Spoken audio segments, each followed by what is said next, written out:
Alright, I'm Adam Kung Fu Dad here, and I'm going to be very unskillfully trying to make one of these bokken things out of this stick.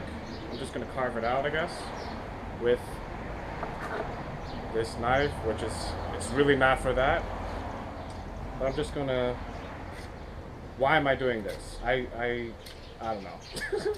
Kind of because I just wanted it as like a,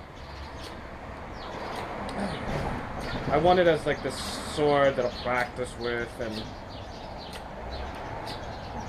sort of meditate with. I kind of wrote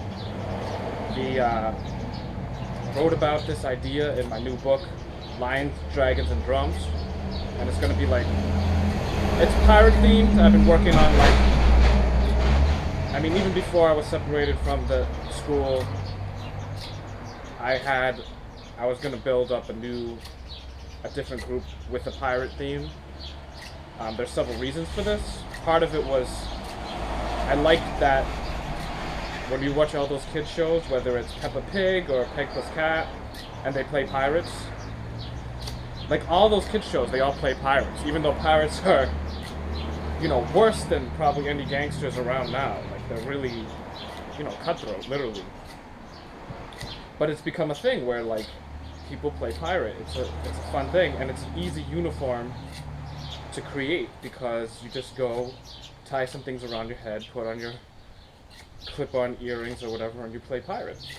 And you know that whole like with Peppa Pig, it's like we're jolly pirates, we sail the deep blue sea. I just love it. Like you just play. So that's the playful aspect of it. It's an easy thing to cosplay, I guess you could say. But also, there's a strong martial arts component to pirates. Not only that, so this knife is not the knife to be doing this with. That's just what I'm finding out. But my dad's nickname was Jung Bojai, and Jung Bojai was a pirate, famous Chinese pirate. The more I look up about him, it's not like he's, I guess the film versions of him are more inspiring than, you know, the actual pictures you see of him, like on Wikipedia or whatever. But again, this is all just sort of, you make it up. So I like the idea of you're practicing, but pirates, they have like a base, but you wander around. So your school could be wandering around. It does have ties to actual martial arts. And in Lions and Dragons and Drums, I kind of take that idea of searching for enlightenment from a pirate perspective. So what do you do if you're a pirate? Do you meditate for a long time and practice and stuff to find enlightenment? No, you would steal it. Which, you know, you could argue, can you do that? But that's the concept in the book. And one of the practices, you know, there's pirate sword, which would be a short sword. There's a lot of drills you could do with swords. One of the cool ones is practicing under a table for close quarters. So I played that little game with Noah for a couple times. So I'll show you that later. And now that I'm really kind of branching out into other martial arts, but I'm still going to call it Kung Fu, because it's all Kung Fu. Kung Fu is just a word for the practice or work. Like if you're in boxing and part of boxing is sparring and fighting, right? And part of boxing is work. They'll call it work. And Kung Fu just means work. So the Kung Fu is the practicing part of the martial art. Well, so some people use that practice not just for fighting, but to, you know, calm themselves down, as like a ritual thing, as a meditation. And there's a big thing with swords and meditation, especially especially in Japanese arts, and there's a lot of Japanese pirates, and a lot of pirates that weren't Japanese probably use those same katanas, those same swords. So I made up a, you know, the eightfold path bokken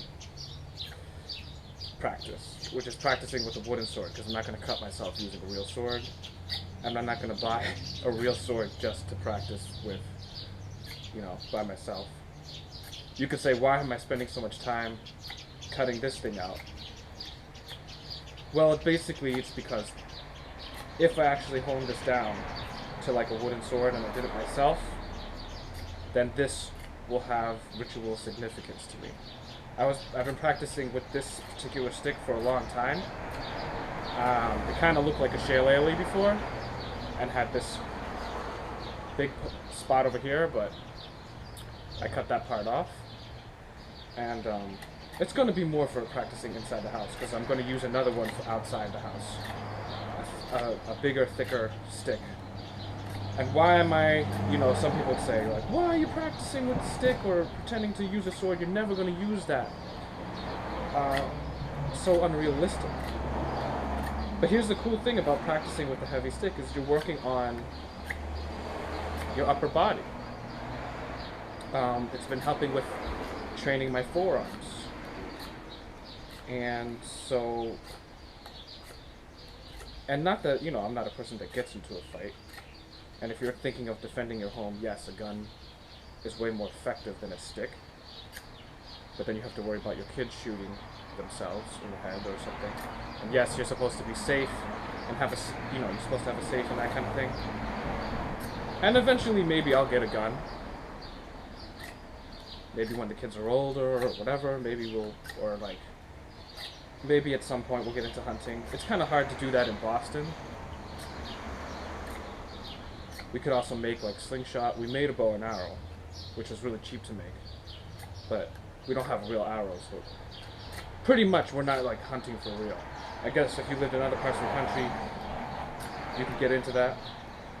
And I would get into that if I was living in those parts of the country, because why not? And then it would be cool to like, not to say you have to survive to eat your own food, but just try it, you know what I mean? And even if you know, luckily living in this civilization, if you can't catch something, just go buy something and you're fine. But I don't know, it's a good practice. It's a good thing to get into. I don't see a problem with it. It's probably more humane than eating the food from the, you know, at least those animals that you're eating or lived a better life than the ones that were caged up and stuff.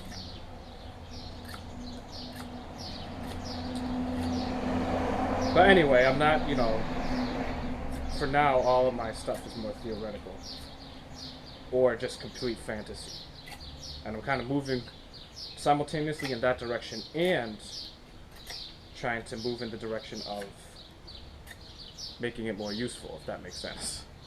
So on the one hand, I'm going completely fantasy, where I'm just making the stuff up. But so cutting along the 8, you know, there's, you know, it's the circle, 1, you know, and there's 8 spokes, but that's 1, 2, 3, 4 strikes, but you cut up 2, right? I sort of didn't make that up. I got it off of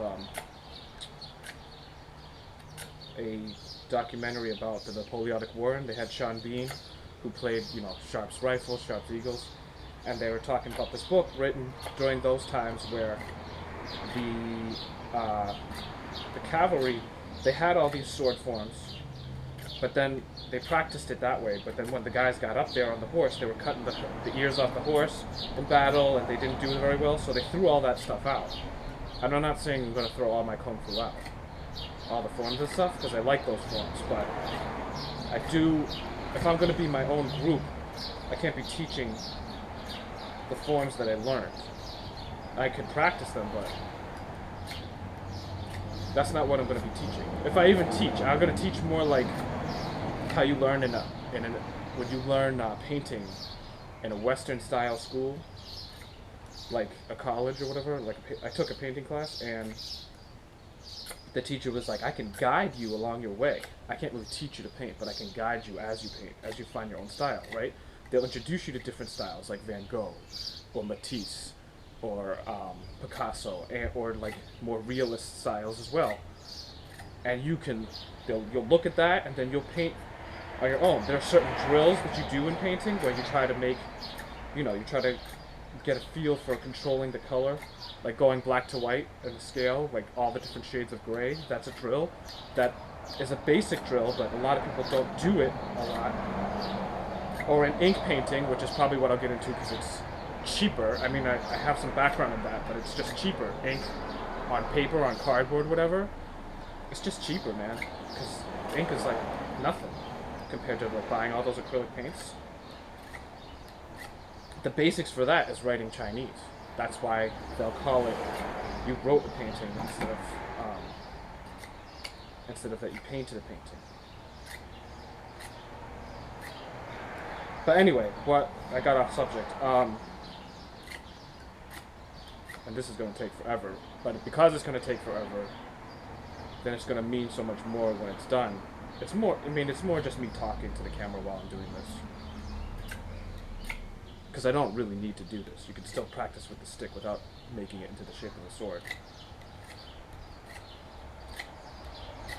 But what they did was they drew a face and they drew the lines through the face. So they didn't have the concept of Buddhism. The British fencers. And you just practice cutting on those lines, and that's it. So that's what I'm going to be doing. Alright, I gotta go. Alright, bye.